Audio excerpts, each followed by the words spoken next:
As an electrician, it's always a given that on a blistering summer day, you'll end up in a loft. Isn't that right, Colin? Aye, it's red hot up here, man. And when it rains, yep, you're probably out on a roof.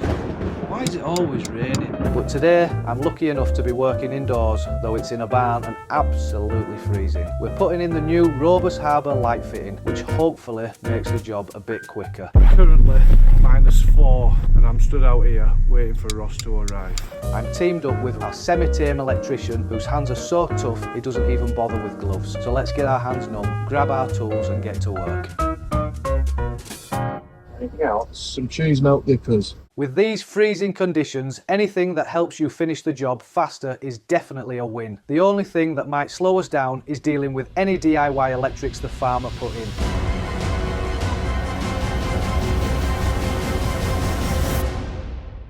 So what time-saving innovations has Robus packed into the new Harbour Express fitting? Well, the first thing we noticed is the number of cable entry points. The most common ones you'll use on the ends and rear are already pre-drilled and sealed with a screw-out cap, making it super easy to prep for cable entry. Plus, you get 2 M20 glands in the accessory pack. You'll find the accessory pack inside the body of the light fitting. Just click open the stainless steel fixings to get inside. Unlike other vapor-proof fixtures, these fixings are neatly held out of the way and don't flap around, making it super easy to reassemble the unit once you've fixed and wired everything. Plus, the gear tray is held in place with these straps, so you won't need a third hand for wiring. Let's see what Ross is up to.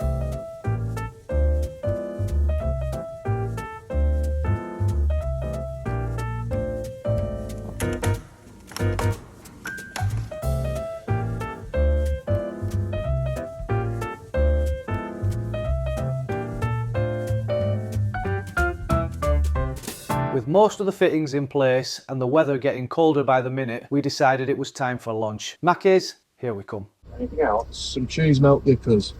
Cheese melt dippers. Will that be everything? That'll be everything. To keep the farmer out, just lock the fixing clips shut using the self-tapping screws. The electrical connection is tucked into the main body using this wiring loom, and you can adjust it to fit the cable entry point. It's not a big deal for new installations, but useful for retrofits where the existing cables might be a bit short. Plus, the main body has these cable retention clips, which are a lifesaver when wiring through the fixture body. They keep the cables out of the way, so you're not wrestling with a mess of wires when you're trying to pop the cover back on. And the screwless terminals, they make loop in and out wiring a total breeze. This fixture is super flexible with switch selectable power and colour temperature, perfect for those moments when the customer changes their mind. It also adds flexibility for last minute design changes, whether you need more or less light to save energy. To ensure you get the right amount of light in the right spot, try out the Robus Design service. You can easily connect with the lighting design team through the My Robus app. The Harbour Express comes in 2, 4, 5 and 6 feet versions. Some lumen outputs and power levels overlap between sizes, but having various lengths is handy for retrofits when you want to replace an existing fixture without altering the existing wiring. Speaking of wiring jungles, converting a fitting to include an emergency pack used to be quite a hassle, but now Robus has made it super easy with their plug-in emergency pack. It takes seconds to convert and the permanent live is already pre-wired into the connection harness. Plus, if you want to add a microwave occupancy sensor, it's just as simple. Plug it into the PCB header on the LED driver. We've got mountings for both surface and suspended setups and they're super adjustable. Plus, there's a handy reminder with measurements stamped on the back. And that wraps up this farm lighting installation. Thanks to the flexible and time-saving innovations, we've managed to spend less time out in the cold, which is always a win. If you want to explore the full Robus Harbour range, I've left a link in the description. Go check it out. I'd love to hear your thoughts, so drop your questions or feedback in the comments below. If you're tackling a less demanding project, you might be interested in the Robus Speed Beam. In fact, the video of Gary installing them in a car valeting workshop is on screen now. Click it to see how he got on. Thank you very much. You can make your way to the next one. Au revoir.